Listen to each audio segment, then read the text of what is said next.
Eric Darling here. Darling Data, the best SQL Server consultancy with the most reasonable rates outside of New Zealand. All right. This video, we're going to do some more T-SQL learning, and we're going to talk about date bucketing. And why is this important? Well, if you work with dates in SQL Server, you might need to do stuff like this. And if you are using a more modern version of SQL Server, like say SQL Server 2022 Plus, you might want to take advantage of the new date bucket function in various ways. And we'll talk about how we do that. Down in the video description, if you would like to purchase the larger corpus of the Learn T-SQL with Erik material, there is a coupon code down in the video description for $100 off the course price. Because I care about you and your well-being. Likewise, there are also links to do other things like hire me for consulting, support this YouTube channel, ask me office hours questions, in which things that I answer in fives every Tuesday, and of course you may decide somewhere along the way to like, subscribe, and even tell your vast Rolodex of friends that they should also like and subscribe, and maybe take advantage of my reasonable rates in other areas. You might also, in your travels through the video description, see all sorts of interesting links for free SQL Server performance monitoring, which I offer free. Because, I don't know, you ever try getting someone to pay for something? It sucks. Yeah, anyway. It's really good, and it'll help you find and fix your SQL Server problems, which, from what I can see in the world, you need help with. So why not do it for free, right? Why not? Why not do it for free? And anyway, let's talk about the old date bucket, the old rusty date bucket. What am I clicking on down here? All right, this one. Okay, this should all be fine.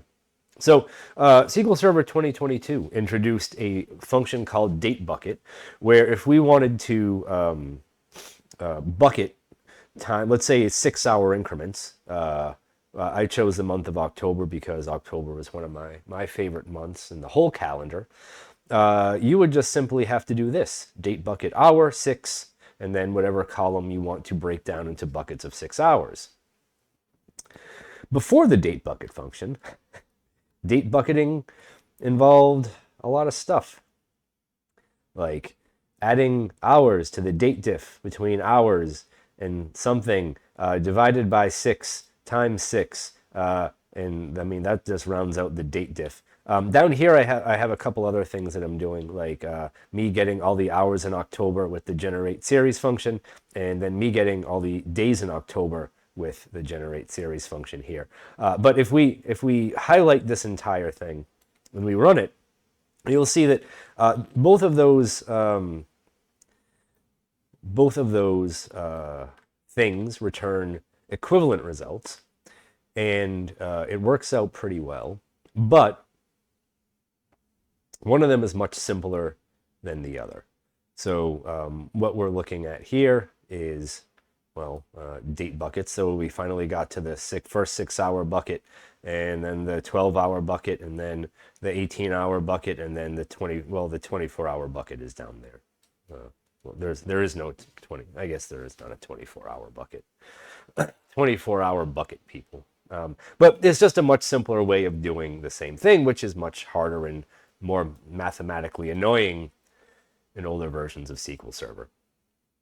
As was doing this in older versions of SQL Server, generate series truly makes life easier in many ways. But just like the date trunc function that we looked at, date bucket returns a dynamic type. Whatever thing you pass in is what you get out. So you do have to be careful with various things that you might do with this, and making sure that those things compare well to columns in your database. So like I was able to get a variety of different data types to return, like date time 2, date time, small date time, and date time offset, all coming back from the date bucket function. all via the magic of go away SQL prompt, all via the magic of SP describe first result set, which gives you a description of your result set, but only the first one. There's no SP describe second result set or end result sets, unfortunately. Date bucket is, of course, wonderful for grouping things like that. But just like any other function, if you wrap it around a column, all of a sudden that column's sargability starts having some wild difficulties. So we do have to consider that.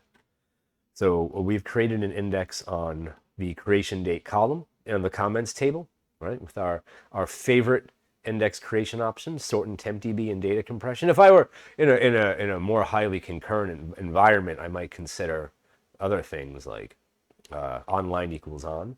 I might even consider, if this was a really, really big table, I might even say max stop equals 0 so that I can read from my source data structure with as many DOPs as I can, right? Because that's how we live over here. We live efficiently. Maybe not. I don't know. I think we might also live deliciously sometime. Depends on the day of the week. But just like what you would expect with any other column wrapped in a function, we get a scan of our index, which we would probably not be happy with if we cared a lot about performance. What's also strange here too is that SQL Server estimates one row very reliably for date bucket. So you might be careful about that as well, especially if you're returning far more than one row. You might be unhappy with the one row estimate. It might bring you back to the bad old days of table variables and off histogram values, stuff like that. But yeah, anyway, I had a point with all that. Let's do this. So usually, like any other date math thing, you really want to not wrap your column in the date bucket function. You really want to wrap whatever expression in the function and compare to that instead.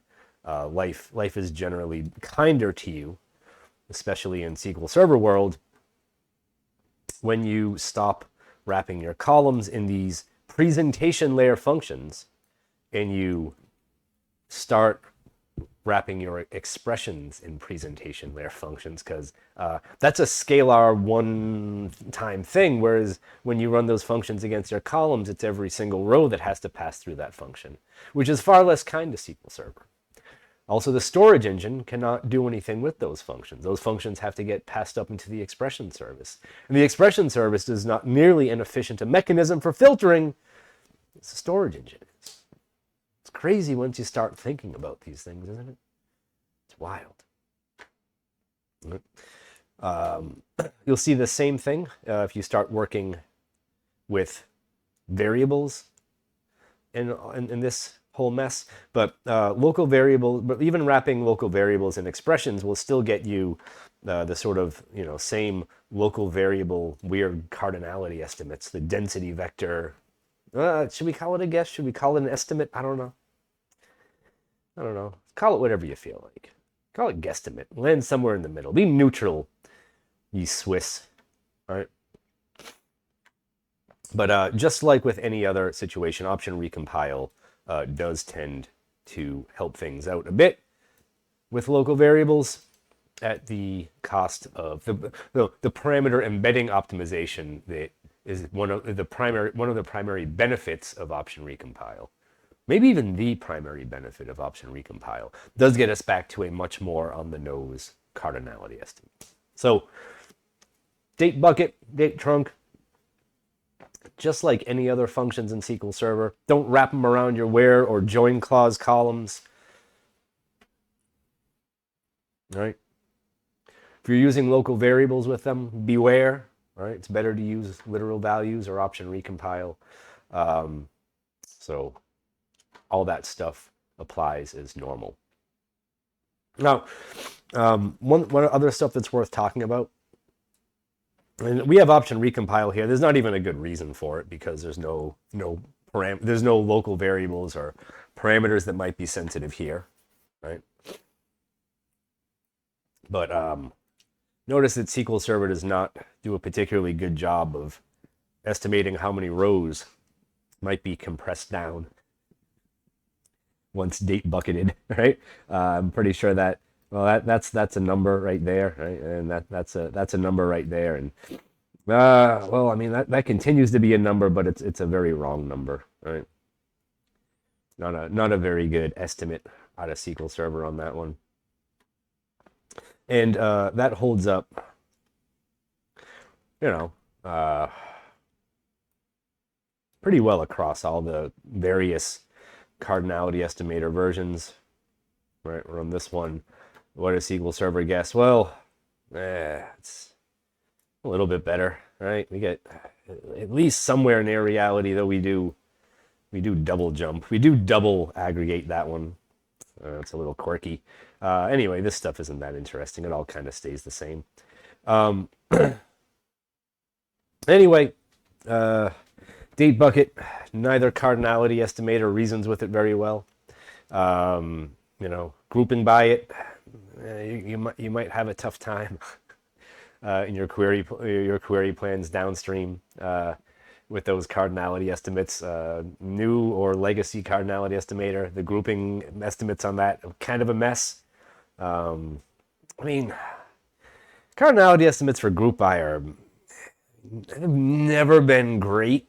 Like, they've never been awesome, but with this function, this actually kind of reminds me. I want to go back and look at date trunk now.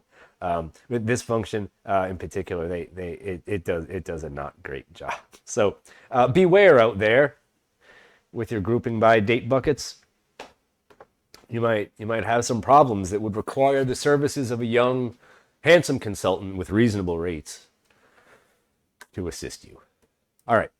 Thank you for watching. I hope you enjoyed yourselves. I hope you learned something, and I will see you in tomorrow's video where we will talk a little bit more about local variables and the presence of various date maths and filtering. So I will see you for that joyous affair. All right, goodbye.